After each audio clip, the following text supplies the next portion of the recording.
Maria, desculpa aí pelos contratempos. Então a gente vai ler uma página do livro Caminho, Verdade e Vida, tá? Pelo Espírito de Emmanuel, psicografado pelo Chico Xavier. É a lição de número 106, dar. E dá a qualquer que te pedir, e ao que tomar o que é teu, não me o tornes a pedir. Jesus está em Lucas, capítulo 6, versículo 30. O ato de dar é dos mais sublimes nas operações da vida. Entretanto, muitos homens são displicentes e incompreensíveis na execução dele. Alguns distribuem esmolas levianamente, outros se esquecem da vigilância, entregando seu trabalho a malfeitores. Jesus é nosso mestre nas ocorrências mínimas. E, se ouvimos-lo recomendando estejamos prontos a dar a qualquer que pedir, vemo-lo atendendo a todas as criaturas do seu caminho, não de acordo com os caprichos, mas segundo as necessidades. Concedeu bem-aventuranças aos aflitos e advertências aos vendilhões. Certo, os mercadores de má-fé no íntimo rogavam-lhe a manutenção do status quo, mas sua resposta foi eloquente. Deu alegrias nas bodas de Caná e repreensões em assembleias dos discípulos. Proporcionou a cada situação e a cada personalidade o que necessitavam. E quando os ingratos lhe tomaram o direito da própria vida, aos olhos da humanidade, não voltou o Cristo a pedir-lhes que o deixassem na obra começada. Deu tudo o que se coadunava com o bem, e deu com abundância, salientando-se que, sob o peso da cruz, conferiu sublime compreensão à ignorância geral, sem reclamação de qualquer natureza, porque sabia que o ato de dar vem de Deus, e nada mais sagrado que colaborar com o Pai que está nos céus. Então, vamos fechar nossos olhos para nos conectarmos entre nós e com os nossos benfeitores espirituais, nossos anjos da guarda, para que possamos estar com a nossa mente, nosso coração abertos para essas boas energias que temos aqui e para os ensinamentos que a Flavinha vai passar para a gente. Muito obrigada, que assim seja. Vamos, Flavinha. Vamos começar aqui. Cadê? Agora eu perdi. Ah, tá aqui. Não, é esse aqui. Não estou enxergando direito. Bom, então sem mais delongas, vamos começar já pedindo desculpas aí pelos atropelos técnicos, porém, então vamos acelerar para começar esses minutos, sem perder, obviamente, o conteúdo. Então, vote aí, por favor. Então, vou me apresentar. Quem não me conhece, eu sou a Flávia, eu sou trabalhadora da casa. Eu trabalho aqui às terças-feiras e trabalho também na comunicação. Então, assim, quem entra lá no Ricardo Sérgio vai ver todo dia a mensagem do dia. É a gente que coloca a equipe da comunicação. O nosso Instagram é equipe da comunicação. Então eu trabalho também na comunicação aqui da casa. E eu fiquei 10 anos, desde 2015, eu fiquei 10 anos trabalhando na evangelização. Inicialmente aqui dentro da casa mesmo, e depois, quando a gente fechou uma parceria com a Casa Tarefeiros do Bem, a gente passou para lá. A Bia, ela gosta, né? De todo mundo olhar para ela. A Bia foi minha aluna também. E assim, por que eu estou falando isso? Primeiro que a maioria de vocês acho que não me conhece, porque eu não trabalho no domingo. Então, quem é essa daí? Quem é essa maluca aí? Essa maluca que trabalha na casa também. Há mais de, já quase 15 anos, quase 15 anos que eu trabalho aqui na casa. E também outro detalhe é que esse tema de hoje, ele nasceu na juventude, na turminha dos adolescentes que eu cuidava lá no Tarefeiros do Bem, na nossa parceria com a evangelização. Então, só um parêntese muito rápido antes de a gente entrar no tema. Eu trabalhava de um jeito em que eles escolhiam o que eles queriam aprender. A gente tinha uma cerimônia entre aspas, né, uma dinâmica na qual eles colocavam os temas, eles priorizavam os temas e aí definiam, não, a gente quer isso nessa ordem. E esse daqui, tá, foi um dos temas que a gente trabalhou ano passado, que eles queriam muito aprender. Só que ali, para os adolescentes, eles queriam saber o seguinte: por que as pessoas têm medo do diabo? É isso. A pergunta que eles fizeram para mim foi essa. E aí, então vamos lá, vamos aprofundar, vamos aprender. E aí, para cá, eu enxuguei bastante para que a gente pudesse ter primeiro uma visão. Então, além disso, esse tema daqui, Desvendando Mitos, eu acho que é um dos pilares do Espiritismo.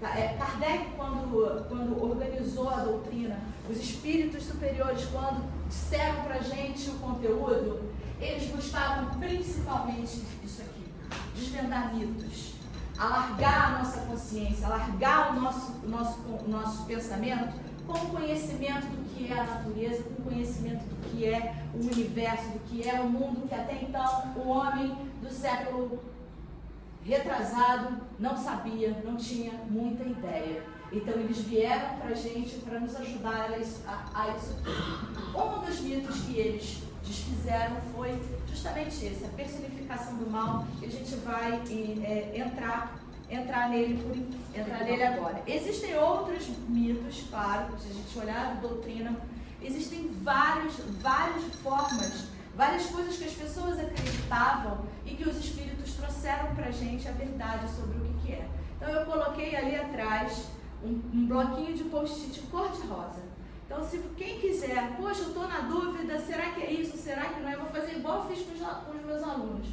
Anota ali no post-it o que vocês querem saber. E de repente isso pode virar um vídeo, pode virar uma palestra, pode virar um curso, pode virar apenas um post com uma imagem, né? Mas a contribuição de vocês vai ajudar a gente a entregar um conteúdo melhor.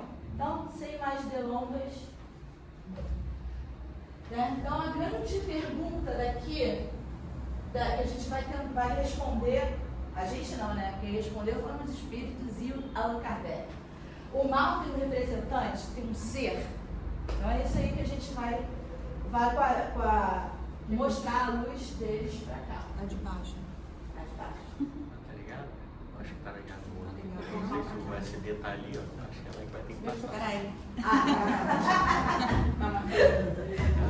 Oi? Foi manual. Tá.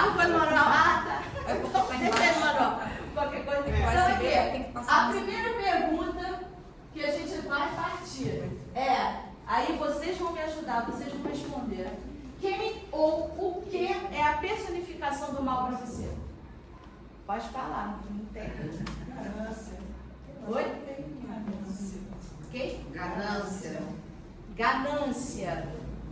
Acho que não. Ganância é um ato, porque quando a gente fala personificação, é uma pessoa, é um símbolo, é uma figura. É o diabo. Isso aí, Dudu. É o diabo. Pode botar. Aí aqui viria uma animação fofinha. Opa, volta aí, por favor. Isso. Aqui viria uma animação fofinha, mas dado problemas técnicos não tiveram. Mas é isso mesmo. Quando a gente fala de personificação do mal, quando a gente fala que o mal é um ser, a gente logo vem à cabeça, é o diabo.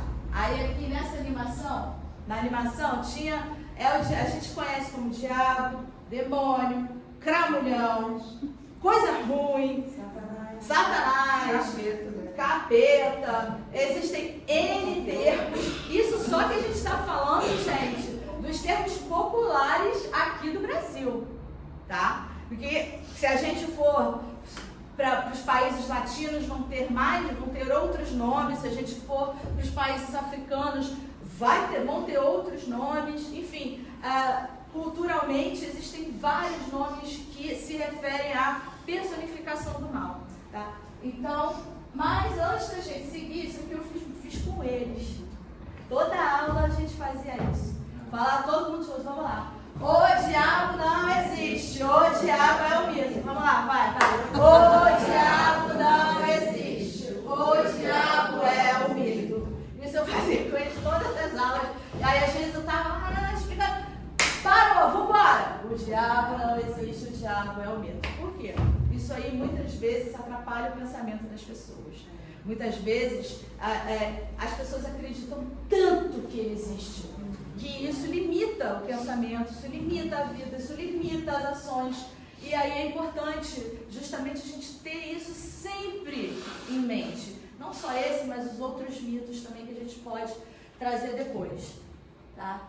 Então, mas por que, né? Então a gente precisa esclarecer. Porque o diabo ele não mora nos livros sagrados, ele mora no desconhecido. O medo da gente muitas vezes vem do que a gente desconhece. Então, por exemplo, a morte é uma coisa que a gente tem medo. A gente tem medo porque encarnado, a gente não lembra como é que foi da outra vez. Encarnado, pra gente, a morte é uma desconhecida. Né? Então, por mais, se eu vou para uma viagem, para um lugar que eu não conheço, por mais que eu me prepare, eu tenho medo. O que será que eu vou encontrar naquele lugar? Será que tudo que eu planejei vai dar certo? Então, o medo, muitas vezes, ele vem daquilo que a gente não conhece.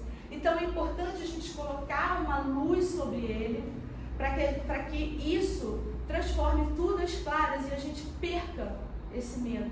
O que a gente enxerga, a gente não tem mais medo. O que a gente enxerga, a gente tem confiança naquilo.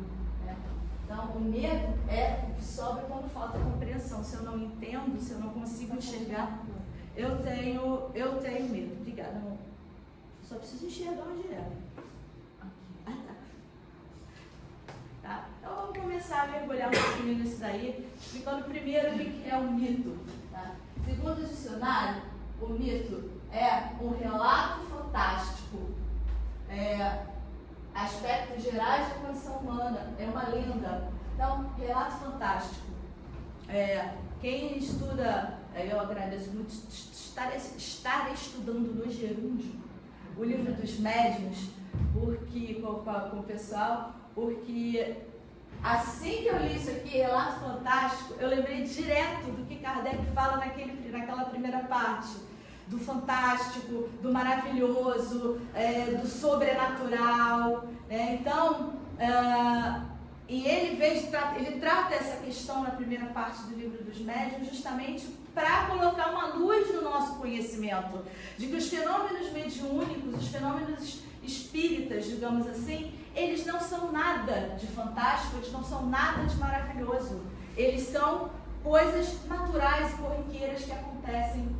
Assim como uma planta cresce, assim como eu tenho sede, assim como o sol brilha para o nosso planeta, são coisas que são da natureza, né? E o mito não, né? O mito ele é um relato fantástico, né? Ele é justamente o que as pessoas acreditavam como sendo verdade. Então é sempre algo assim, o maravilhoso, o sobrenatural. Você nunca vai encontrar um mito que é o Joãozinho foi na padaria e foi comprar um pão doce e não tinha pão doce. Porque isso é uma coisa do nosso dia a dia. O mito está sempre relacionado a algo sobrenatural. Então é um semideus, metade touro, metade homem, é uma fada, é um ser maravilhoso, tanto para um lado bom quanto para um lado ruim. Então esse é um relato fantástico. E normalmente eles envolvem os aspectos gerais da condição humana. Então normalmente os mitos que nos são contados, que nós aprendemos, eles envolvem condições humanas. Então você tem, por exemplo, você tem o deus grego Cronos, que é o do tempo. Ele está ligado ao tempo, está ligado à nossa condição humana. Você tem a deusa Afrodite também, da mitologia grega, que é relativa, ela é a deusa do amor. Então ela também está relativa, ela cuida da relação do homem com o amor. Então você tem características humanas que são dadas aos mitos. Então é sempre, eles estão sempre relacionados principalmente a essas duas grandes características. Ser um relato fantástico, ser algo sobrenatural, fora da nossa condição, e estar ligado a aspectos da condição humana. Isso tudo por quê?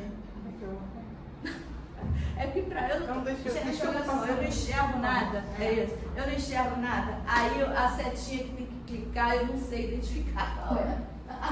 Não, mas o que a gente tem que ter em mente também do mito, tá? O mito ele tem que estar contextualizado. Para ele viver, ele está contextualizado historicamente, ou seja, uma época. Ele está também ligado a uma região geográfica, e muitas vezes dentro dessa região geográfica você pode ter uma região geográfica em que você tem vários grupos culturais diferentes. O mito ele tem que fazer sentido para aquele grupo de pessoas. Então o mito ele nunca está dissociado desses três aspectos, tá? Desses três aspectos: contexto cultural, épico e geográfico. Então, como eu falei aqui já da mitologia grega, a mitologia grega, hoje em dia, pra gente, ninguém acredita mais que você se apaixona por uma pessoa porque o Cupido foi lá e deu uma flechada em você e deu uma flechada nele. Os antigos acreditavam nisso, os gregos acreditavam nisso. Hoje em dia, ninguém mais vai, ninguém acredita, como eu estudei um pouquinho de nada da mitologia celta, que a origem lá da Irlanda e da Inglaterra foi um raio que caiu, porque o Deus, sei lá o que, Deus colocou aí, por isso que tem aquelas fendas, que foi o raio, enfim. Hoje em dia ninguém mais acredita nisso, porque foram mitos que serviram para aquele momento histórico, faziam sentido para aquele grupo de pessoas. E, obviamente, depois foi se esclarecendo, e com isso os mitos acabam caindo, né? Então é importante a gente ter em mente que não é para a gente também ter preconceito contra os mitos, né? Porque uma pessoa acredita no mito, que para ela aquilo é uma verdade. Então você muitas vezes, se você chegar e desmistificar, aí a palavra é essa mesmo, desmistificar. O que é desmistificar? É tornar o mito esclarecer o mito, tirar o aspecto maravilhoso, tirar o aspecto sobrenatural desse mito. Então você não vai desmistificar um mito para uma pessoa que não está preparada para isso. Imagina, você vai chegar para uma criança de 6 anos de idade e falar para ela: ô fulana, você não sabia que o presente que você ganhou no Natal foi o seu pai que comprou, o Papai Noel não existe? Você vai fazer isso com uma criança? Não vai, né? Isso é muito cruel. Vai chegar, vai falar para ela, vai dizer para ela que o chocolatinho não foi o coelhinho da Páscoa, que foi a mamãe que fez a patinha. Você não vai falar isso para ela. Uma hora, o mito vai perder a sua função. O mito vai ser esclarecido por si só. Como eu falei, hoje em dia, ninguém mais, a gente estuda a mitologia grega, mas não estuda, mas a gente sabe que a mitologia grega é mito. A gente sabe que aquilo ali não é verdade. Então a gente estuda sobre até um aspecto filosófico, um aspecto histórico, mas a gente não estuda a mitologia grega acreditando mesmo que aquilo ali era verdade. E os antigos acreditavam. Quando eu estudei um pouquinho só da literatura celta, da mitologia celta, as pessoas efetivamente acreditavam naqueles mitos, acreditavam naquela família de deuses, na guerra com os semideuses, e que tudo que acontecia na vida deles era por causa porque eles não tinham sido bons para os deuses. Então, só que aquilo cai por terra pelo tempo, pelo contexto cultural, porque as pessoas vão mudando, né? Afinal de contas, a a gente aqui, eu posso dizer isso, a gente vai evoluindo como seres humanos, a gente vai evoluindo como sociedade, e aí, com o esclarecimento, as coisas todas acabam, tá? Então, falando especificamente do mito do demônio, né, do demônio, diabo, cramulhão, etc, comumente, o que eu falo comumente? Comumente é o que está no nosso imaginário, o que evoluiu para ser o nosso, e faz parte do nosso imaginário, como a Joana de Ângeles fala, que ela é um conceito do Yang, inconsciente coletivo, está no nosso inconsciente coletivo. Nós compartilhamos certos conceitos como sociedade, como grupo cultural.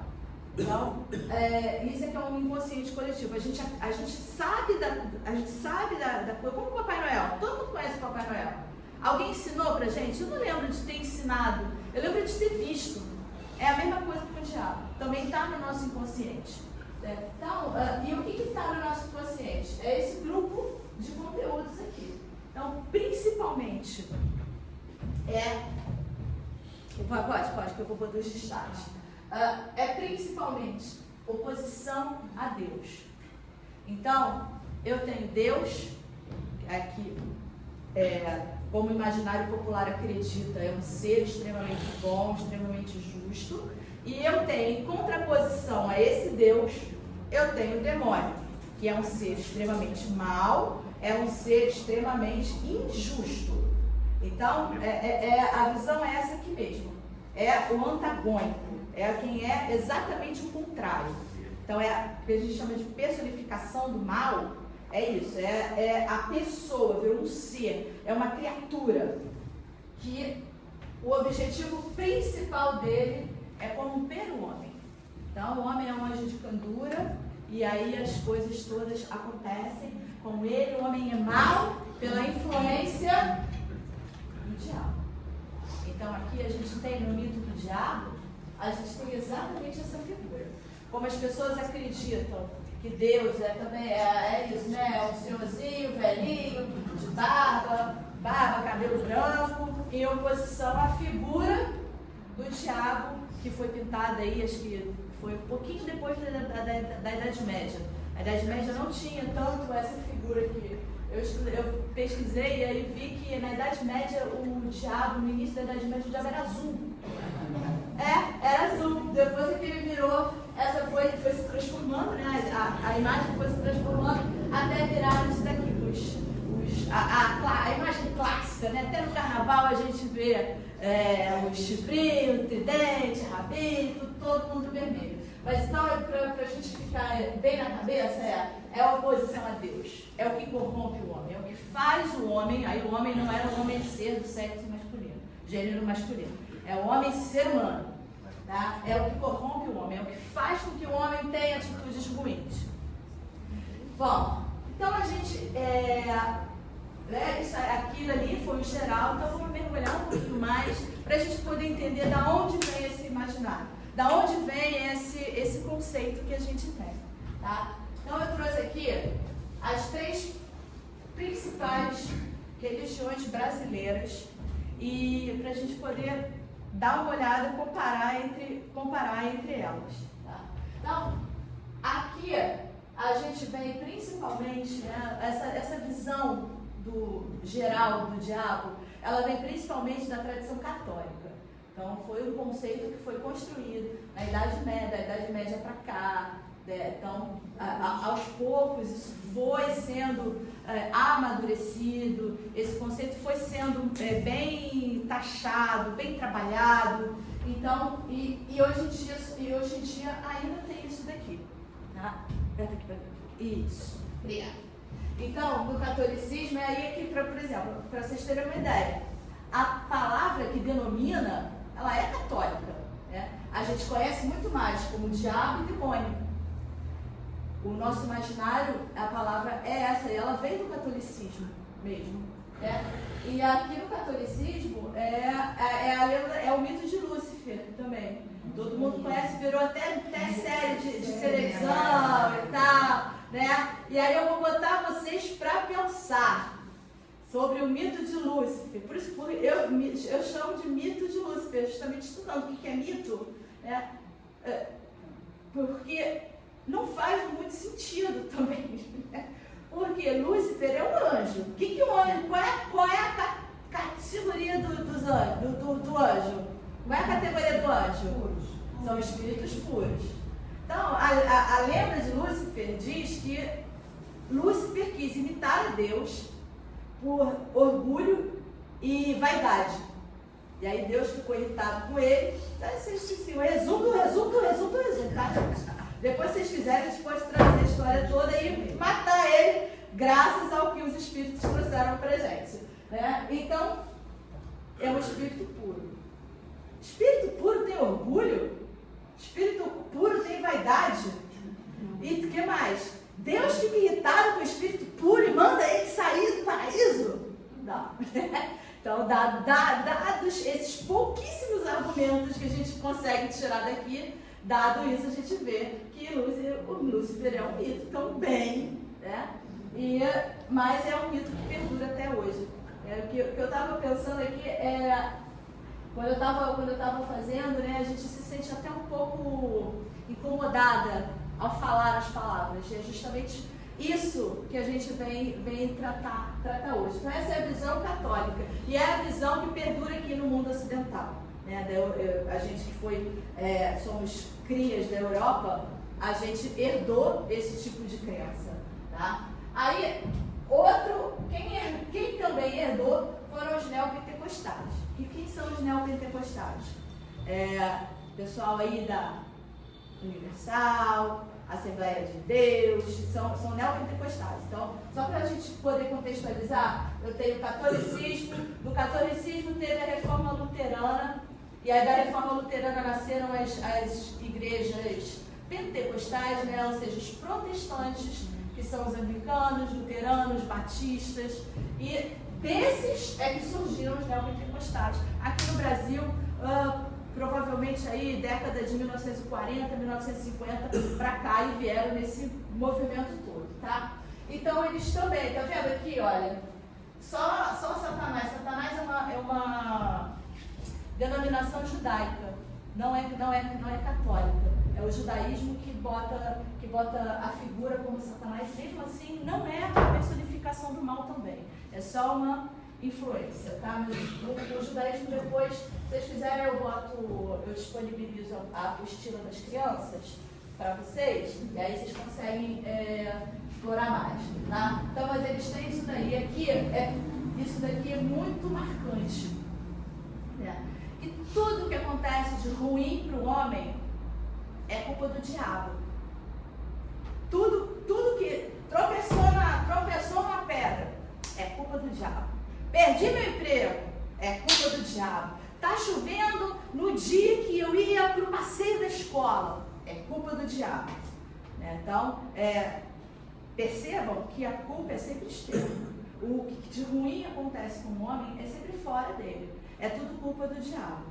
Então, eles usam isso muito, né, para explicar para eles por que as coisas ruins acontecem. É tudo culpa do diabo. E aqui interessante também, que é uma perspectiva diferente, em contraponto aos neopentecostais e ao catolicismo, é a visão da Umbanda. Na Umbanda não existe a personificação do mal. Quando a gente fala aqui de diabo, é essa pessoa. É uma figura como tem no catolicismo, como tem a gente pode dizer que os neopentecostais têm, porque eles são cria do catolicismo. Não existe a figura, não existe um símbolo do mal. Alguém que encarne o mal, encarne essa figura que faz mal ao homem. Na Umbanda não tem, e no Candomblé também não tem. Tá? Umbanda e o Candomblé, eles são irmãozinhos, mas eles não são a mesma coisa, não são iguais. Mas muitos conceitos de um tem no outro também. Tá? Então, aqui é uma explicação muito legal, tá? As dificuldades, elas vêm das nossas escolhas, dos nossos karmas, obsessões espirituais ou principalmente isso aqui, olha, desequilíbrios energéticos. É nosso. Não há um inimigo, não há algo externo a nós que nos faça mal só por nós mesmos. Quer dizer, que nos façam mal sem a nossa participação. É diferente dessa visão aqui. Tá? Essa visão aqui a gente tem, eu sou um anjo de candura, sou uma fofinha, e aí o diabo vem e me tenta. É o diabo que está me tentando. Tá? Na Umbanda não. E aí também é outra coisa que para esclarecer, que é importante, muito importante a gente esclarecer, muitas vezes as pessoas que não conhecem muito essa tradição, não conhecem as tradições africanas, entendem a entidade Exu como sendo o diabo.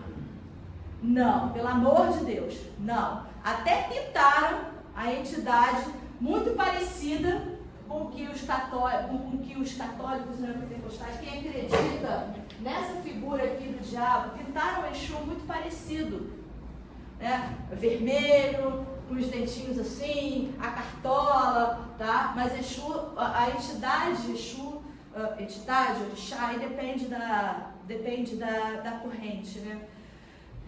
Não é o diabo, muito pelo contrário. Os Exus e as pombagiras são entidades de segurança, são guias também, são aqueles que ajudam a humanidade contra os perigos que nos rondam. Então, a gente pode até meio que mal comparar e dizer que eles são a polícia, eles são guerreiros, que nos ajudam a proteger, tá? E aí eu vou fazer uma propaganda aqui, cadê a fazer uma propaganda aqui da nossa biblioteca. Quem não foi lá na nossa biblioteca, vai lá. Lá existe um livro chamado Legião, que é do Ângelo Inácio, Anjo Espírito Ângelo Inácio, psicografado por Robson Pinheiro. Aliás, os livros são maravilhosos dessa dupla aí também. E existe esse livro Legião, ele explica muito bem essa questão toda, tá? Dos Exus, da segurança, do plano espiritual. Vai lá depois pegar. Então aqui é a visão das principais. Mas tem outras visões também que são muito curiosas, tá? Vou colocar aqui 2 destaques. Aperta aí, parceira. O outro também. Isso. Ai, eu esqueci. Eu ia falar separado, mas não vai dar tempo de eu falar separado. Já tem que ser junta. 2 coisas, um ponto importante a gente elencar aqui, tá? Budismo e hinduísmo. Budismo não tem figura, dentre outras religiões também, que não tem, outras culturas também, que não tem a personificação do mal, o budismo também não tem, e o hinduísmo também não. A diferença é a seguinte, não vou também entrar no mérito de budismo aqui, senão a gente vai ficar 5 anos falando só de budismo e não vai falar tudo, tá? Mas o budismo, essa questão aqui da ilusão, é muito presente, né? Eles dizem que nós vivemos num mundo de ilusão, esse mundo é transitório, enfim, é uma série de questões. E Mara, ele simboliza essa ilusão. Então, a ilusão, a visão que nós temos do mundo material para os budistas é o que nos atrapalha a nossa iluminação. Então, o nosso apego aqui à terra, às coisas materiais, é o que atrapalha a nossa elevação espiritual, que eles chamam de iluminação. Tendo o Buda como os Budas, né? Buda não é só o Shakyamuni Buda, que é o que a gente conhece, que é o Siddhartha Gautama, que foi o primeiro Buda que a gente conhece. Buda é uma falange também, de espíritos uma categoria, exato. Então, os Budas, eles, o que atrapalha os Budas é justamente o Mara, tá? É justamente esse apego à ilusão da matéria. E o hinduísmo também é uma tradição bem antiga. O hinduísmo também não tem essa figura dessa personificação do mal. Esse ser que existe para atrapalhar o progresso do homem. Tá? Então aqui é importante a gente pontuar, é isso aqui, ó, né? Que não tem uma figura. O mal vem de ações influenciadas pelos asuras, são inimigos dos deuses, ou seja, não é um antagônico a Deus, são energias, são energias antagônicas a Deus, não um ser que é o avesso de Deus.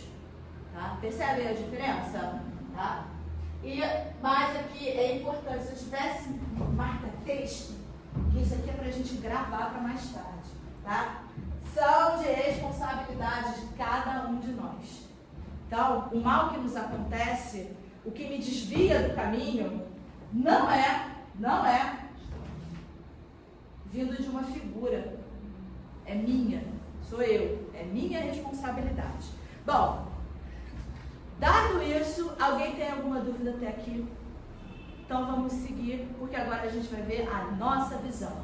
Então eu acho que eu espero que alguns conceitos que a gente tem, que eu falei até agora, estejam fresquinhos na nossa mente, porque a gente vai conhecer,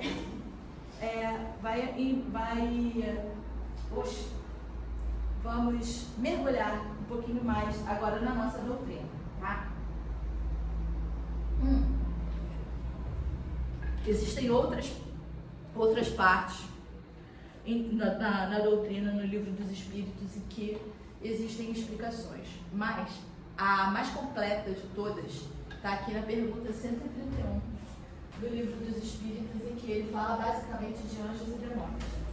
São 5 perguntas mais ou menos, sendo que só uma é relativa ao demônio. E eu vou falar uma coisa para vocês, nem precisava de mais não, porque do jeito que os Espíritos explicaram, e a gente vai ver depois o comentário de Kardec explicando o que os Espíritos explicaram, é o suficiente para a gente, e obviamente, como Kardec sempre fala pra gente, sempre falou pra gente, usa a sua razão, usa o seu conhecimento, estuda, aprende, que você vai conseguir, que olhando para isso aqui eu vou conseguir analisar direitinho o que é, tá? Então, já começa o primeiro ponto, né? Se houvesse demônios, eles seriam obra de Deus. Então, se a gente parar, vamos começar a raciocinar aqui. Se houvesse uma figura essencialmente má, uma figura antagônica a Deus, tá?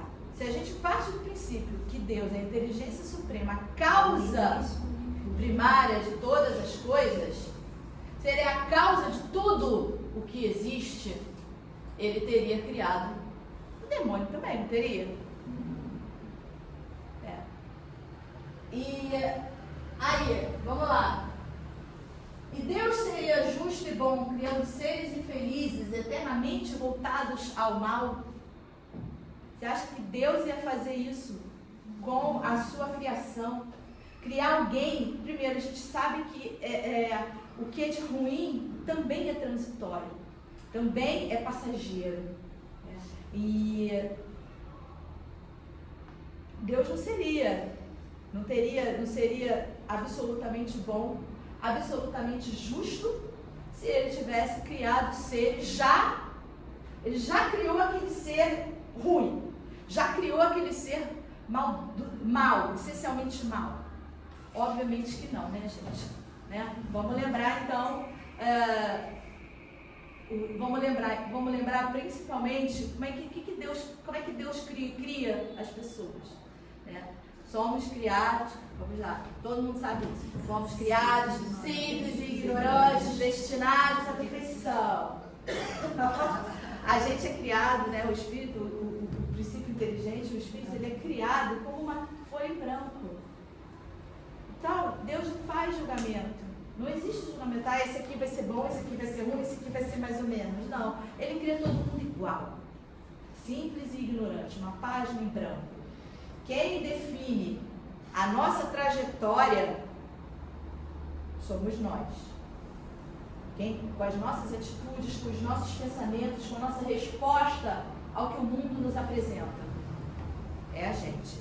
E a gente, todo mundo, cada um aqui, está aqui, esteja aqui no plano material ou esteja no plano espiritual. Saibam que todos nós estamos destinados à perfeição. A gente pode ir por um caminho que vai demorar mais? Pode, mas a gente sempre tem a chance de voltar. A gente pode tomar uma linha reta? Pode. Isso depende de cada um de nós. Não depende de uma entidade externa.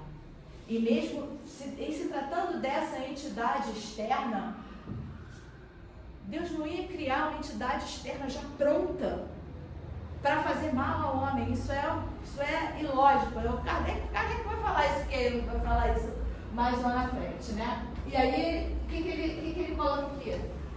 Se existe, é no teu mundo inferior. Aí, aqui, ele segue, tá? Ele só explica isso aqui, ó. E em outros semelhantes. Eu, Flávia, interpretei esse em teu mundo inferior de duas formas. Primeiro, no meu mundo inferior, no meu mundo interno, que é inferior a esse espírito que estava ditando isso aqui, isso é fato. Né? Porque se ele estava participando disso, é porque ele está a léguas de distância de mim. Então, ele pode se referir a mim como meu mundo inferior. Então, se existe essa figura do mal que me atrapalha, que faz com que eu saia do meu caminho, é no meu mundo inferior, no meu mundo interno inferior. Eu interpretei assim, sendo eu. Mas a gente pode também, como ele fala aqui, ó, e em outras semelhanças, a gente pode entender esse mundo inferior como sendo o nosso orbe, como sendo o planeta Terra. Né? Então, também pode ser isso. De toda sorte, o que eles queriam dizer com isso é que isso é coisa de criança espiritual. Não é um ponto que seja claro no mundo para quem é superior a nós, para quem tem mais inteligência, para quem é mais desenvolvido moralmente, seja no plano maior como um planeta, uma comunidade, ou seja mesmo individualmente, tá? Então, e aí o que ele fala aqui também? São esses homens hipócritas que fazem de um Deus justo um Deus mau e vingativo, e que pensam que serão escraváveis pelas abandonará. Deus justo e transformar um Deus justo em um Deus mau e vingativo. Ou seja, as mesmas pessoas, o mesmo pensamento que cria um ser especificamente mau e eternamente mau, é o mesmo grupo, é o mesmo pensamento que transforma um Deus absolutamente bom, absolutamente justo, imutável. E aí dá uma olhada depois, ó. Eu tô um craque nesse negócio, eu decorei tudo. Questão 13 do Livro dos Espíritos, são os atributos de Deus. Depois dá uma olhada lá para aprofundar nos atributos de Deus, e aí você vai pensar, pô, caraca, realmente não tem nada a ver. Né? Então, é esse grupo de pensamentos que transforma esse Deus justo no Deus mau e vingativo, né? Lembra como é que era lá nos antigos? O homem estava corrompido. Aí Deus vira, vou matar todo mundo. Faz igual você faz na sua cozinha, você tem aquele negocinho de formigas. O que você faz no negocinho de formigas? Taca spray e morre todo mundo? Gente, Deus não é isso não, pelo amor de Deus. Isso aí é criação do homem, tanto quanto ele criou, o diabo criou ele e outras figuras. Então, vamos, sem mais delongas, para os comentários de Kardec. Tá? Então, a primeira coisa que ele fala a questão, realmente é a primeira, é a tradução. Tradução da palavra, porque daemon, né? Vem do grego e significa espírito em geral. Não tem julgamento se esse espírito é bom, se esse espírito é mau, o que ele é, tá? É uma denominação geral. E aí se apropriaram-se desse termo e colocaram isso, categorizaram isso como sendo ruim, tá? E aqui outro, se aplicou a seres incorpóreos, bons ou maus sem distinção. Aqui outro destaque, tá? Deus, né, eternamente, eu diria que não só, eternamente e absolutamente, né, não existe um quarto em Deus que não seja bom e que não seja justo, e que não seja a inteligência suprema e que não seja a causa de todas as coisas, tá? Não pode ter criado seres predispostos ao mal. Lembra que eu falei? Deus nos cria simples e ignorantes, não somos predispostos a nada. Nós somos uma folha em branco, somos dotados do livre-arbítrio para que nós escolhamos o nosso caminho. Para que nós, ao analisar o mundo que nos cerca, aquilo que nos acontece, aquilo que não só nos acontece como pessoa, mas como sociedade, como comunidade, isso desde lá, quando a gente começou a andar em bando, quando a gente adquiriu a consciência que começou a andar em bando lá na pré-história, essas escolhas, a escolha como eu reajo ao meu mundo exterior é o que me constrói. O que eu reflito, o que eu penso, é efetivamente o que eu construo como, digamos, a minha bagagem moral. Então eu não sou, isso depende de mim, depende da minha construção. Então eu posso construir um eu mal ou eu posso construir um eu bom. Isso depende de mim. E, retornando, né, relembrando, eternamente, né, lembrando também, que mesmo que eu tenha construído uma mala de coisa que eu consigo respirar de mal, de coisa ruim, eu tenho isso aqui para respirar. E eu posso respirar e mudar o meu caminho a qualquer hora da minha estrada como espírito. Eu sempre estou destinado à perfeição. Então eu posso entrar onde eu posso enxergar uma luz no fim do túnel, mesmo que muito fraquinha. Se eu quiser, eu persigo essa luz e entro no caminho do bem. Porque a gente está sempre indo na perfeição. Então não cabe aqui a gente pensar que existe um ser já predisposto ao mal e que Deus já criou ele assim, tá? E outra aqui também seriam eternos como ele. Eternidade é só Deus. Né? Nenhum ser, digamos, nada de ruim é eterno. Né? Sempre é tudo transitório. Mal é sempre transitório. A gente não é destinado a ser mal o resto da nossa existência e nem nós nascemos mal. Nós não começamos a estrada no meio dela, ainda mais por um caminho errado. A gente começa todo mundo lá no mesmo ponto. Tá? Então, eterno é só Deus. Aí vem justamente para mim, que é uma das milhares de características que Kardec tem, mas para mim essa é uma das mais admiráveis, é essa daqui. Usar a lógica, usar a razão. Kardec, toda a sua obra, todo o texto que ele escreve, né? Lembrando que só um parênteses aí, meu Deus do céu, eu vivo dando parênteses, daqui a pouco vai acabar esse negócio meio-dia e meia, todo mundo morre de fome. Só um parênteses aqui. Na nossa doutrina existem, cadê? Aqui, ó. Eu vou derrubar esse negócio. Aqui nas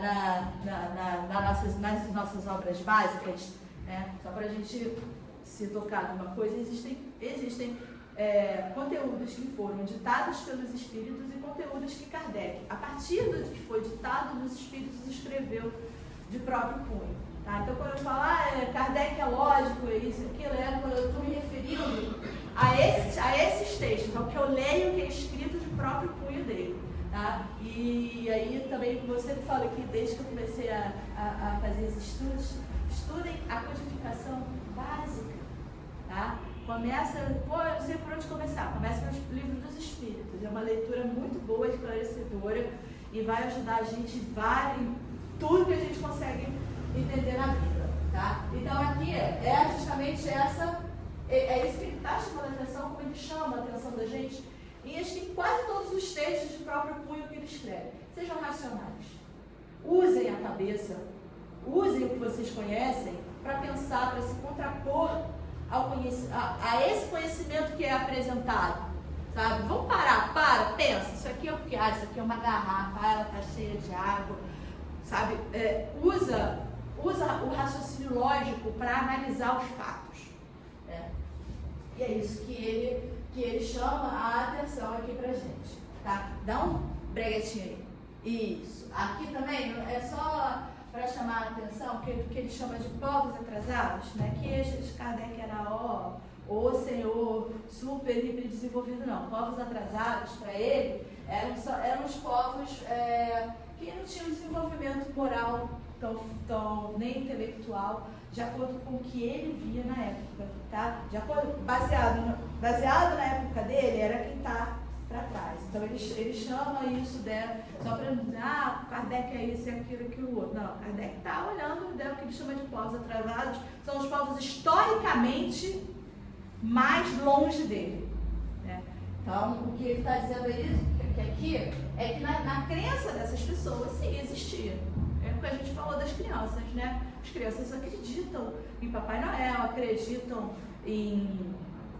no Coelhinho da Páscoa, acreditam na Cuca, né? Eu lembro, eu criancinha, o André deve lembrar também. A gente criancinha, no sítio do Pica-Pau Amarelo, eu me escondia porque eu tinha medo da Cuca. Cuidado com a Cuca, que a Cuca te pega, né? Eu era, em relação ao meu pai e a minha mãe, eu era um povo atrasado, que acreditava que aquela figura ia me pegar. Eu, com meus, 5, 6 aninhos, eu acreditava. Então, é nesse sentido, tá bom? Então, o que ele está dizendo? Olha, é ilógico, tudo que a gente já disse, né, tudo que a gente está contando aqui, é ilógico e contraditório, né? Quando a gente se depara com o mito do diabo, e começa a estudar e começa a analisar isso no que a gente conhece da doutrina, é ilógico, não tem lógica. E aí é um convite que eu faço também, para que a gente use esse tipo de raciocínio, baseado no que a gente aprende na doutrina, para a gente desmistificar outras crenças que a gente tem. Com isso a gente é mais consciente, consegue ver a criação, consegue enxergar a beleza da criação divina sob uma ótica muito mais limpa. É para isso que a gente desenvolve a nossa consciência. E aí aqui também um pequeno detalhe, tá? Vou ler a frase aqui, ó. Os partidários do demônio se apoiavam nas palavras do Cristo. Aí eu fui pesquisar. Eu achei essa frase meio estranha. Falei, será que é isso mesmo? Será que Jesus falou a palavra? Aí ele até fala, e depois ele até fala, né? Kardec questiona mesmo se falou, se a gente precisa tomar tudo ao pé da letra e tal. Aí eu fui pesquisar. É verdade. Passa aí, amor. É verdade.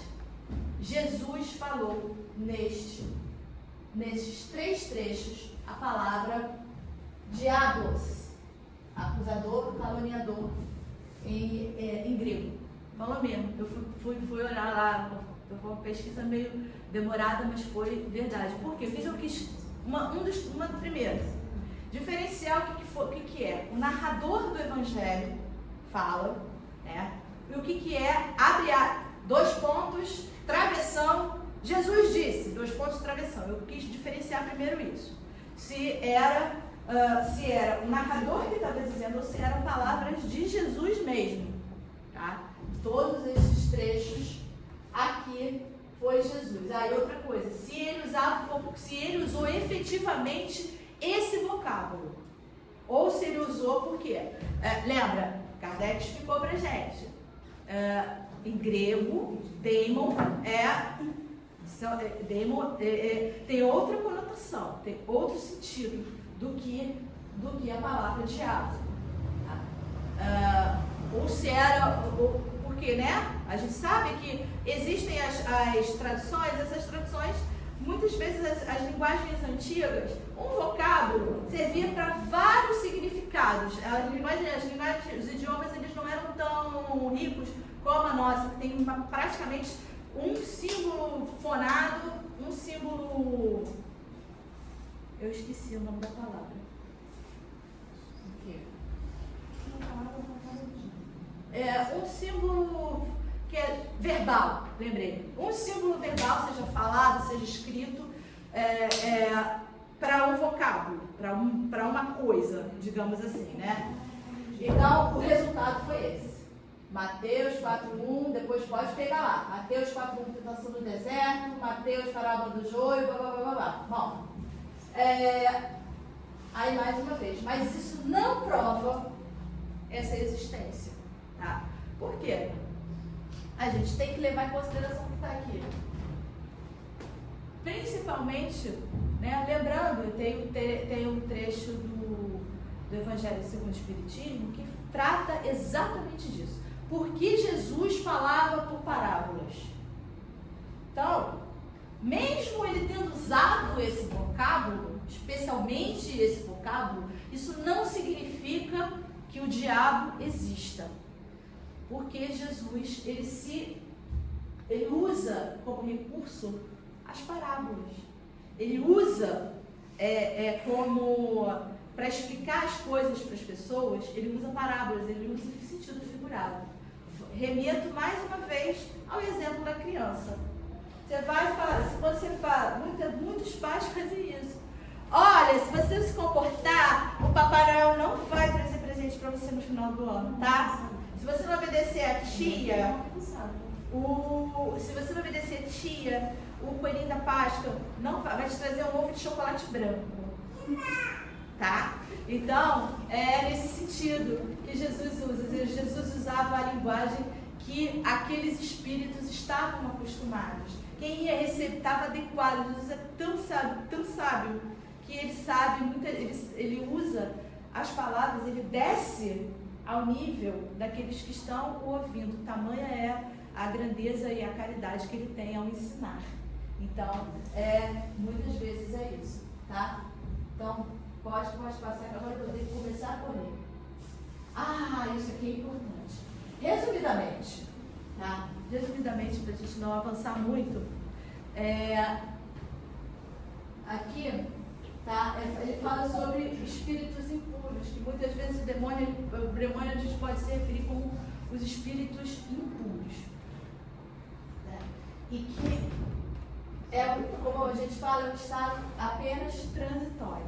Aí vem mais um detalhe para vocês poderem estudar. O que é um espírito impuro? Vamos lá, Livro dos Espíritos, a partir da questão 100, dá uma olhada lá na escala espírita, vocês vão entender o que é. Então, são os espíritos impuros e vão entender todo esse mecanismo de evolução, em que a gente começa simples e ignorantes até chegarmos à perfeição. Então, Kardec dividiu, para a gente poder entender, esse caminho em uma escala. Então, e aí é importante a gente entender, mesmo os espíritos impuros, ele faz, como a gente já falou aqui, ele faz as suas escolhas, ele estuda, ele vai praticar o bem, ele vai tentar ver as coisas com amor, vai começar a construir o amor, uma visão amorosa, não só com outros seres humanos, mas com as outras criaturas também, o que envolve os animais, o que envolve as plantas, o que envolve as bactérias, os plânctons, enfim, tudo que Deus criou. Quando a gente começa a desenvolver esse amor, essa contemplação por tudo que Deus criou, e a gente se sente parte disso, a gente vai evoluindo, a gente vai tirando as nossas más inclinações, né? Por isso que ele reforça aqui, um estado transitório. Mesmo o mal em alguém, mesmo pega aí, bota aí na mente uma figura famosa, uma figura com notoriedade, que vocês pensem que seja muito mal. Até essa pessoa um dia vai chegar à perfeição. Até essa pessoa tem todas as oportunidades e condições de um dia se virarem para o bem, se seguirem a sua trajetória para o bem. E aí, acho que, se eu não me engano, esse aí é o último, então eu preciso falar um negócio que não está aqui. Eu acho. Não, esse é o penúltimo. O resto é só resumindo e conclusão. Vê aí, rapidinho. Isso. Então, assim, só para a gente fechar, uma coisa que eu queria deixar também bem claro, para a gente também se lembrar de uma coisa. O obsessor também não é o diabo, tá? Muitas vezes a gente vê não é o diabo no sentido assim, no sentido geral, né? O que é o diabo? É alguém que é um ser que influencia negativamente a nossa vida, né? Se eu dei um exemplo lá, se eu toco numa pedra, se eu bato na pedra, a culpa é do diabo. Se eu tomo um copo de água que está quente, a culpa é do diabo que esquentou a água. Muitas vezes a gente cai nesse mesmo tipo de raciocínio com relação ao espírito obsessor. Eu esbarrei no negócio, caiu, quebrou tudo. Foi o espírito obsessor que guiou a minha mão, e aí quebrou tudo. Se eu bati numa pedra, foi o espírito obsessor que me fez chutar a pedra. Gente, não é assim. Nesse tipo de raciocínio, o que a gente está fazendo? A mesma coisa, exatamente. A gente está atribuindo a uma entidade externa a culpa das nossas mazelas. Tá? Influência dos espíritos existe. Livro dos Espíritos, aí eu vou ficar devendo quais são as questões que eu não sei. Livro dos Espíritos fala disso de uma forma mais ampla. Livro dos Médiuns fala de uma forma mais profunda. A gente mesmo, para começar a fazer o trabalho mediúnico, foram 2 anos de estudo sobre esse funcionamento, só de obsessão. Acho que foi, se a gente condensar todas as aulas, todo o conteúdo, foi um ano. Então, obviamente, não é em 5 minutos que eu vou explicar o que é obsessão. Mas o que eu queria que deixasse em mente é: o obsessor não é o diabo, o obsessor não é o único culpado das mazelas que nos acontecem. Por quê? Se eu deixo um obsessor chegar ao ponto de invadir a minha vida, me invadir os meus pensamentos, a ponto dele guiar tudo de ruim que eu faço, lembra do hinduísmo, por isso que eu pedi para vocês terem a questão, nesse ponto o hinduísmo é igualzinho a gente. A responsabilidade é minha. Sou eu que não estou cuidando dos meus pensamentos, sou eu que não estou fazendo o que os espíritos nos disseram que é bom, não estou seguindo o que eles recomendaram para mim, que eles sugeriram para mim, ou seja, a prece, a caridade, a compreensão, uma compreensão do mundo, a compreensão da grandeza de Deus, da grandeza da criação. Aliás, me lembrei, o perdão, e tudo que nos leva ao caminho do bem, não só me leva ao caminho do bem, cria em mim um padrão vibratório forte, alto. E os obsessores, obviamente, não conseguem, muitas vezes não conseguem nem enxergar a gente. Não entra em sintonia, exato. Tá? E aí eu estou me lembrando aqui, que acho que foi o ponto seguinte a esse, que a gente deu para as crianças, foi o como limpar a minha energia. Eles pediram, como é que eu vou limpar a minha energia? E é isso, sobre a gente desenvolver o nosso amor, desenvolver a nossa caridade. Tá? Com isso, é tudo na nossa conta, é tudo meu pensamento, tudo sou eu, tudo sou eu, tudo sou eu, tudo é você. Sabe? A gente tem a capacidade de escolher. Deus nos deu a melhor característica de todas, o maior poder de todos, que é o livre-arbítrio. Deus nos deu essa capacidade da gente escolher. Deus nos deu a força e a possibilidade de sermos como Ele, de chegarmos até Ele, sabe? E quando a gente não faz isso, aí é que as coisas começam a ir ladeira abaixo, vai devagarinho até seguir. Então, quando a gente desmistifica coisas, né? Quando a gente coloca luz aquilo que a gente acreditava que era verdade, a gente vê que não é, a gente vê que a gente consegue perceber ainda mais a grandeza de tudo isso que a gente vive, de tudo isso que a gente participa. Gente, a gente está aqui nesse momento, é uma grande dádiva mesmo. Por mais que a gente tenha problemas, por mais que a gente tenha cansaço, por mais que muitas vezes a energia da gente está lá embaixo, o que a gente vive é perfeito. Que a gente consiga, conforme a gente vai aprendendo, a gente consiga enxergar muito mais do que os nossos olhos de carne conseguem ver. Que a gente consiga desenvolver essa visão espiritual sobre tudo, tá? E com isso a gente consegue, e como a Déia falou, a sintonia, do mesmo jeito que a gente pode sintonizar com o que é negativo, a gente sintoniza com o que é positivo. Quantos amigos estão aqui esperando que a gente abra o nosso coração, esperando que a gente abra a nossa mente para poder nos ajudar, para que felizes porque a gente vai começar a caminhar com eles. Então é para isso que a gente estuda, é para isso que a gente desmistifica, é para isso que a gente esclarece mitos, esclarece coisas da vida, esclarece que nada é sobrenatural, está tudo dentro da ordem, está tudo dentro da lei de Deus. Então, só para a gente fechar, o último recado, tá ali ó, em cima um bloquinho de post-it cor-de-rosa. Então, vocês, depois do passe, obviamente, agora a hora do passe é uma hora em que a gente entra mesmo em sintonia, então a gente tem que estar aberto a isso, né? Tem que estar com o nosso coração tranquilo, a nossa mente tranquila. Mas depois, volta aqui, se quiser, eu quero saber sobre, sei lá, sobre a formação do mundo. Vamos entender. De alguma forma a gente até pode conseguir ajudar, tá bom?